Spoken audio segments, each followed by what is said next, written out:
नमस्कार, मेरा नाम आलोक है। आप लाइव स्ट्रीज देख रहे हैं टिकट की रेस। इस कार्यक्रम की हम शुरुआत जब करते हैं, आपको पहले ही हमने बताया है, कई लोकसभा सीटों की चर्चा पहले हमने की है। उस लोकसभा सीट में कौन कौन से वो पहलवान हैं जो अखाड़े में कूदने को तैयार हैं। हर एक लोकसभा सीट पर हमारी नज़र है। बिहार की 40 सीट को लेकर हम अलग अलग वीडियोज़ बना रहे हैं। टिकट की रेस इस कार्यक्रम के जरिए आप हर दिन जानते हैं किस लोकसभा सीट पर कैसी दावेदारी है, किनकी दावेदारी है और कौन कौन बागी हो सकते हैं, उसकी भी चर्चा है। हमारे साथ श्री गणेश ज्ञानेश्वर जी हैं। कल हमने चर्चा की थी पहले से भागलपुर की, उससे पहले पूर्णिया, शिवहर, मधेपुरा सीट, वैशाली, मधेपुरा सीट की हमने चर्चा की है। उन तमाम सीट्स की जो विस्तृत जानकारी है आप उस वीडियो के माध्यम से देख सकते हैं टिकट के रेस कार्यक्रम से। और आज वाल्मीकि नगर, देखिए, अगर बिहार में कहीं एक अच्छा स्वर्ग है, घूमने की जगह है, टूरिस्ट प्लेस है, उसमें से एक वाल्मीकि नगर भी है। वाल्मीकि नगर लोकसभा क्षेत्र का क्या हाल है, क्या तैयारी है? देखिए आलोक जी, आज तारीख है 25 फरवरी। हम वाल्मीकि नगर लोकसभा क्षेत्र की बात करेंगे। आपने वाल्मीकि नगर की बात की कि आज घूमने की जगह है, लेकिन वाल्मीकि नगर की पहचान पहले क्यों होती थी? वाल्मीकि नगर की पहचान पहले होती थी गन्ना की खेती के लिए और वाल्मीकि नगर मतलब बगहा के डकैतों के लिए, ठीक है ना।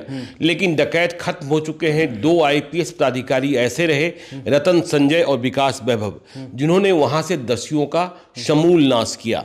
खैर चलिए, हम तो टिकट की रेस की बात कर रहे हैं। तो आज 25 फरवरी को वाल्मीकि नगर लोकसभा क्षेत्र और कल 26 फरवरी को शाम के ठीक 6:30 बजे जो यह कार्यक्रम आता है, उसमें हम जहानाबाद लोकसभा क्षेत्र की चर्चा करेंगे, जो बहुत ही हॉट सीट है। मगध की ओर बढ़ेंगे जी। तो देखिए, जब हम वाल्मीकि नगर की चर्चा कर रहे हैं, देखिए वाल्मीकि नगर बहुत पुराना लोकसभा क्षेत्र नहीं है। 2008 में नए सिरे से परिसीमन हुआ था, तब इस नए लोकसभा क्षेत्र का निर्माण हुआ और 2009 में पहली बार चुनाव हुआ, ठीक है ना। तो यदि हम राजनीतिक परिस्थितियों की बात करें, राजद सबसे बड़ी पार्टी है, लेकिन राजद के पास वाल्मीकि नगर में अब तक कोई मजबूत पहलवान नहीं दिखा है, ठीक है ना। इसलिए यह सीट जो है कांग्रेस को दी जाती रही है। लेकिन इस बार कांग्रेस भी हमें कंफ्यूज्ड लग रही है। कांग्रेस भी कंफ्यूज? हाँ, क्योंकि चर्चा ये है कि जो पश्चिमी चंपारण की सीट है, वह सीट कांग्रेस लेना चाहती है।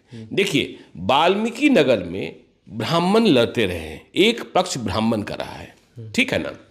तो इस बार पता नहीं इंडिया ब्लॉक में इस बात की चर्चा है कि ब्राह्मण की अधिक मजबूत दावेदारी पश्चिमी चंपारण, जहां से बिटिया, जिसे बिटिया भी कहते हैं, जहां से संजय जायसवाल सांसद हैं, वहां हो सकती है। इसलिए कांग्रेस का आधा मन वाल्मीकि नगर में फंसा है और आधा मन उधर चल रहा है। बेतिया में राजद की तैयारी भी है।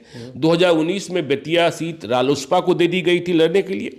तो ये वाल्मीकि नगर को लेकर जो स्थितियां परिस्थितियां हैं, देखिए वाल्मीकि नगर लोकसभा क्षेत्र में 6 विधानसभा क्षेत्र हैं, जिसमें वाल्मीकि नगर से जेडीयू के एमएलए जीते हुए हैं धीरेन्द्र प्रताप सिंह एलियस रिंकू सिंह। रामनगर से बीजेपी की जीत है, नरकटियागंज से बीजेपी की जीत है, रश्मि वर्मा वहां से है जी, बगहा से बीजेपी, लौरिया से बीजेपी और सिकटा से माले। तो आप ये कह सकते हैं कि 5 विधानसभा क्षेत्र जो है वह एनडीए के कब्जे में है और एक जो है महागठबंधन माले के कब्जे में है। 2019 के लोकसभा चुनाव की बात करें तो सभी 6 विधानसभा क्षेत्रों में जेडीयू को लीड मिली थी। देखिए 2019 में क्या हुआ था? 2019 में वैद्यनाथ प्रसाद महतो चुनाव जीत गए थे, जेडीयू के प्रत्याशी, लेकिन बाद में उनकी असामयिक मौत हुई और फिर यहां उपचुनाव हुआ। फिर से जो उपचुनाव हुआ उसमें जेडीयू के ही वैद्यनाथ प्रसाद महतो के पुत्र सुनील कुमार कुशवाहा चुनाव जीते, लेकिन जो जीत हार का फासला था वो बहुत ही कम मतों का अंतर था। लेकिन चलिए हम आते हैं पहलवानों पर, लेकिन थोड़ा सा फ्लैशबैक में जाना जरूरी है। जो हमने कहा कि आरजेडी को यहाँ पहलवान नहीं मिलता है और जब पहलवान मिला भी तो स्थिति कमजोर रही। 2009 में पहला चुनाव हुआ, वैद्यनाथ महतो जेडीयू के पहले सांसद बने वाल्मीकि नगर के, 2,77,696 मत लाकर। फखरुद्दीन इंडिपेंडेंट निर्दलीय उम्मीदवार दूसरे स्थान पर थे 94,021 मत लाकर। मनन मिश्रा जो देश के बड़े वकील हैं, वे भी इसी क्षेत्र के रहने वाले हैं, बहुजन समाज पार्टी से चुनाव लड़े। देखिए यह इलाका जो है उत्तर प्रदेश से भी सटा हुआ है, इसलिए इस इलाके में बहुजन समाज पार्टी का भी एक आधार है।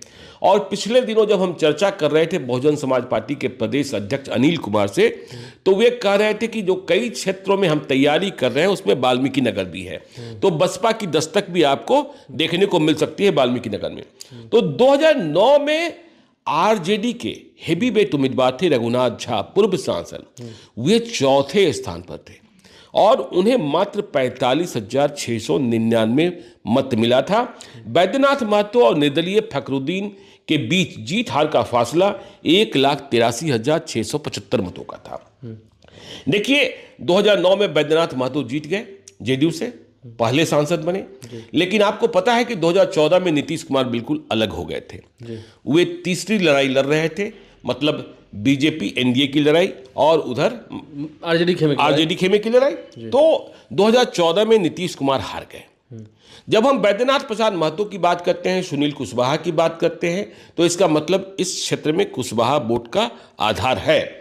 तो 2014 में जो हमने आपको पहले ही कहा कि एक पक्ष ब्राह्मण का, तो नीतीश कुमार जब अलग हो गए तो बीजेपी ने यहां अपना प्रत्याशी उतारा, सतीश चंद्र दुबे चुनाव जीत गए, ठीक है ना, और उन्हें 3,64,013 मत आया।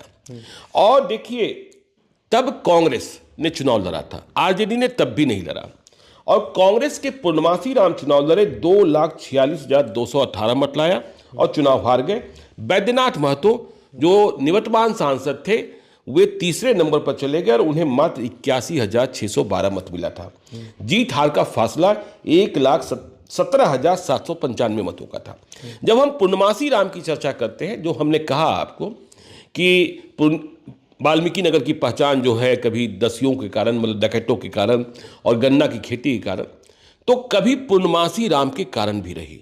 पूर्णमासी राम की हनक, पूर्णमासी राम का भय, पूर्णमासी राम की लोकप्रियता, पूर्णमासी राम का आतंक यहां चरम पर था।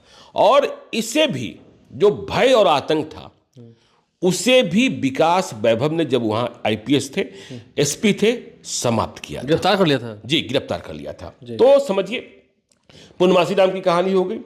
2019 में क्या हुआ कि नीतीश कुमार फिर से आ गए एनडीए के साथ और यह सीट वापस जेडीयू को मिल गई। सतीश चंद्र दुबे बेटिकट कर दिए गए। बड़ा बाबेला हुआ, आपको याद होगा कि कहा जाने लगा कि बिहार के ब्राह्मण और भूमियार जो हैं एनडीए से नाराज हो गए, बीजेपी से नाराज हो गए। फिर आपको यह भी याद होगा कि एक चार्टर्ड फ्लाइट ने पटना से उड़ान भरी, जिसमें सतीश चंद्र दुबे थे, सीपी ठाकुर थे, सच्चिदानंद राय थे, महाचंद्र प्रसाद सिंह, अमित शाह ने बुलाया था, भुवनेश्वर में बुलाया था, पटना में पीसी हुई थी, दिल्ली में पीसी हुई, फिर पटना में भी हुई। तो फिर इतना बाबेला हुआ और फिर कई एडजस्टमेंट की बात हुई, तो फिर सतीश चंद्र दुबे को राज्यसभा भेजा गया। हाँ, बेटिकट तो कर ही दिए गए थे। तो 2019 में फिर से बैद्यनाथ प्रसाद महतो चुनाव जीत गए। फिर विवेक ठाकुर भी राज्यसभा चले गए थे सीपी ठाकुर के बाद। जी, तो बैद्यनाथ प्रसाद महतो चुनाव जीत गए और मोदी लहर, देखिए 6,02,660 मत आया, बूथ आए। और देखिए यहां कांग्रेस को उम्मीदवार खोजने में बड़ी परेशानी हुई थी। बिल्कुल अंतिम वक्त में यहां उम्मीदवार तलाशा गया था। हमने कहा ना कि आरजेडी के पास भी पहलवान नहीं, कांग्रेस के पास भी पहलवान मुश्किल से मिलता है। तो शाश्वत केदार पांडे, बिहार के पूर्व मुख्यमंत्री केदार पांडे के पोते, उन्हें उम्मीदवार बनाया गया और वे चुनाव हारे। उन्हें 2,48,044 मत आया था। देखिए, और वहां दीपक यादव वहां एक बड़ी शुगर फैक्ट्री है, उसके मालिक हैं और उत्तर प्रदेश के बड़े बाहुबली डीपी यादव के दामाद हैं।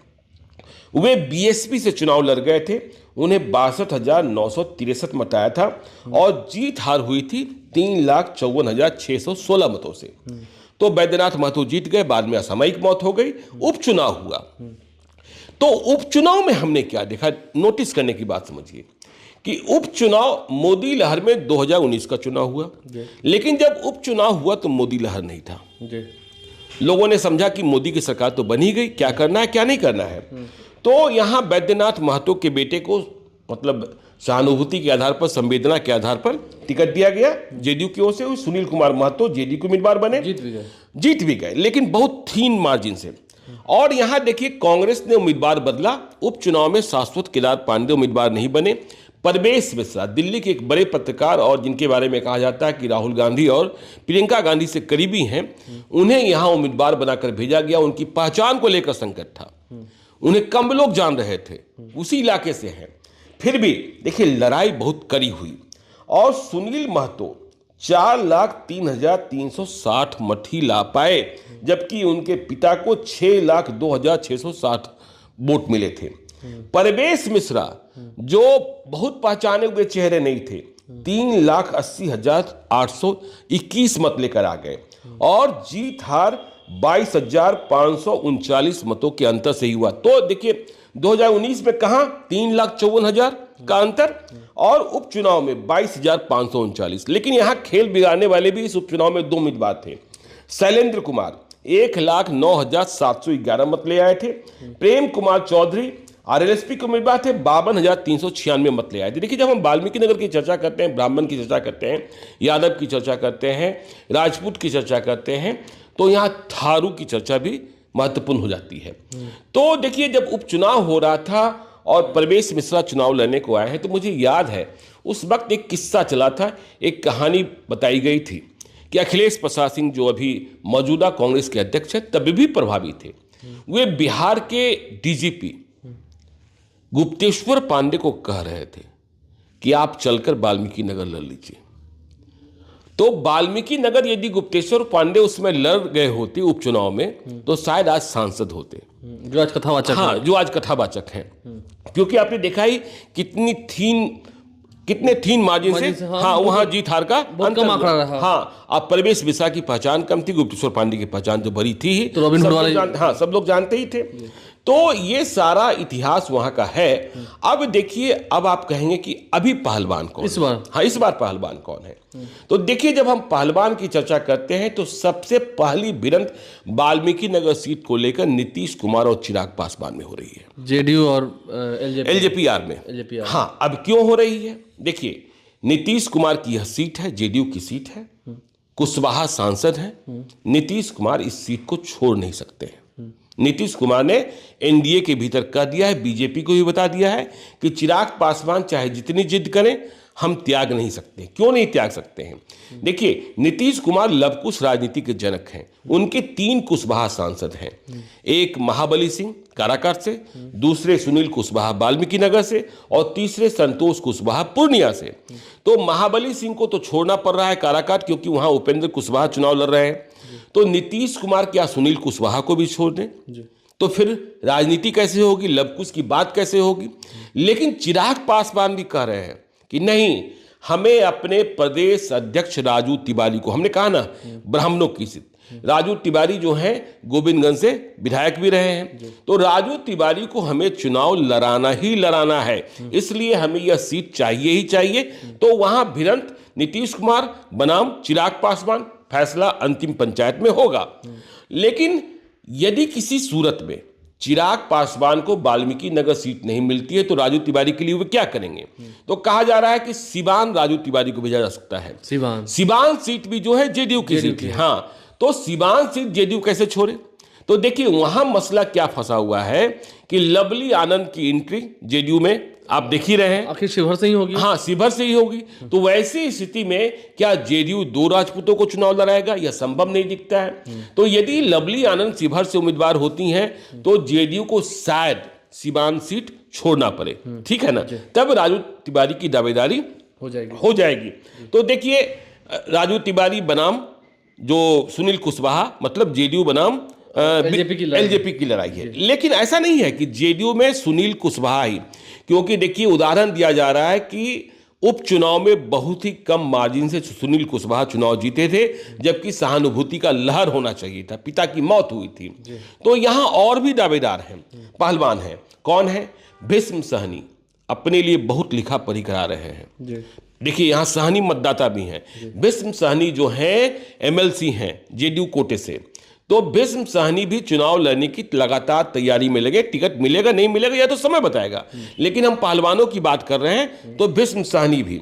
देखिए एक और वाल्मीकि नगर में नाम चर्चा में रहता है सुरेंद्र कुशवाहा का, जेडीयू से, कि वे सदैव चुनाव लड़ने के लिए तैयार रहते हैं, तो सुरेंद्र कुशवाहा की चर्चा भी होती है। और देखिए चौथे उम्मीदवार की चर्चा जो हो रही है वह दावेदार की चर्चा, लेकिन उनकी दावेदारी अब बचेगी नहीं। धीरेन्द्र प्रताप सिंह एलियस रिंकू सिंह जो वाल्मीकि नगर के जेडीयू के विधायक हैं, वो भी लड़ना चाहते हैं। वे भी लड़ना चाहते हैं, लेकिन आपको पता है कि बीजेपी में, जेडीयू में और आरजेडी में करीब करीब इस बात को लेकर सहमति बन चुकी है कि किसी भी एमएलए को 2024 का चुनाव लड़ा पाना संभव नहीं होगा। जो विधानसभा के आंकड़े हैं, जो गणित है जी, जो गणित है, क्योंकि अभी विश्वास मत में देखा कितना आपने देखा है हाँ किस तरीके से थीन मेजोरिटी हासिल हुई। तो अब देखिए इसको भी सोचिए कि जब नीतीश कुमार बीजेपी में नहीं आए थे तब यहां बीजेपी के कई दावेदार तैयारी कर रहे थे। सतीश चंद्र दुबे जो यहां 2014 में सांसद थे, वे अपने परिवार से किसी को चुनाव लड़ाना चाहते थे। दीपक यादव जो बीएसपी के प्रत्याशी थे 2019 के चुनाव में, वे बीजेपी में शामिल हो चुके हैं।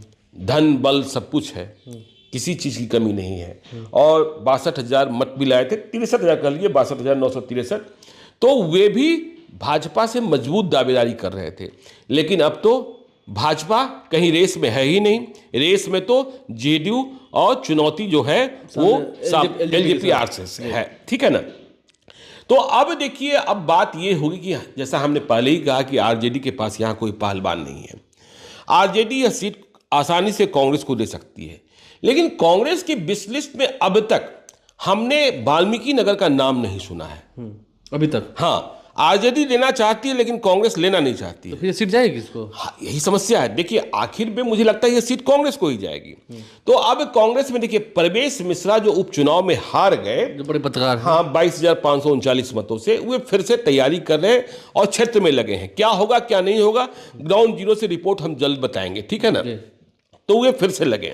शाश्वत केदार पांडे जो केदार पांडे के पोते हैं, 2019 में जो चुनाव लड़े थे, वे भी तैयारी में लगे हैं, लेकिन हम देख रहे हैं कि उनका जो फोकस एरिया है वो अधिक बेतिया में है। तो अब यहां इकलौते उम्मीदवार बच जा रहे हैं प्रवेश मिश्रा जो तैयारी में लगे हैं। शाश्वत केदार पांडे का फोकस एरिया, और बेतिया में देखिए यह भी समझिएगा, बेतिया में यदि किसी ब्राह्मण को लगाया जाता है इंडिया ब्लॉक की ओर से, तो वाल्मीकि नगर में कोई ब्राह्मण उम्मीदवार नहीं होगा, क्योंकि हम बेतिया को लेकर जब ब्राह्मण कैसे, हाँ बेतिया को लेकर जब जानकारी प्राप्त कर रहे थे, तो राघव शरण पांडे जो देश के एक्स पेट्रोलियम सेक्रेटरी रहे हैं, विधायक भी बन गए थे, आरके सिंह के साथ ही बीजेपी की सदस्यता ग्रहण की थी आईएएस की सेवा से रिटायर होने के बाद। उन्हें लोकसभा लड़ाने को कहा गया था, बीजेपी की ओर से नहीं लड़ाया गया। तो राघव शरण पांडे जो अब पूर्व विधायक हैं, वे अभी किसी पार्टी में नहीं हैं, वे भी बेतिया चुनाव लड़ने की तैयारी कर रहे हैं और शायद तेजस्वी यादव के संपर्क में भी हैं। इसलिए बेतिया और वाल्मीकि नगर दोनों में ब्राह्मण नहीं लड़ सकता है। देखिए एक और नाम है जिसकी चर्चा कर लेना, जब हम कहते हैं कि आरजेडी के पास पहलवान ही नहीं है, लेकिन एक व्यक्ति के मन की हसरत है, लेकिन यह आसान नहीं है। इंजीनियर सौरभ जो एमएलसी हैं, हाँ जाति से भूमियार हैं, वे लाना चाहते हैं। तो ये कुल मिलाकर स्थिति ये है कि वाल्मीकि नगर सीट आरजेडी को, कांग्रेस को देने में कोई गुरेज नहीं है, लेकिन कांग्रेस के भीतर अब तक चूंकि उनके पास भी मजबूत पहलवान या दावेदारी तगड़े से नहीं दिख रही है, इसलिए वह लेने को बहुत उल्लासित भी नहीं है। आलोक जी देखना होगा वाल्मीकि नगर जिसे कहा जाता है कि वह स्वर्ग है बिहार के लिए, अगर देखा जाए बिहार के संदर्भ में कहा जाए तो बिहार के लिए वो स्वर्ग है। तो उस स्वर्ग का सिंहासन वो किसके लिए सजता है, कौन वहां तक पहुंच पाते हैं, क्योंकि पहलवान तो बहुत है, अखाड़े में बहुत है, लेकिन फिलहाल एनडीए में ही बड़ी लड़ाई है। जेडीयू जो वहाँ के सिटिंग एमपी हैं उनके लिए, या फिर एलजेपीआर, क्योंकि चिराग पासवान भी दावे करेंगे सीटों की अदला बदली जब जेडीयू बीजेपी में होगी तो लोजपा के साथ भी हो सकती है। तो देखना होगा, दावेदारियां तो बहुत हो रही हैं, लेकिन बहुत पहलवान तैयारी भी कर रहे हैं, लेकिन अंतोगतवा टिकट किन्हें मिलता है कुछ दिन का ही इंतजार है।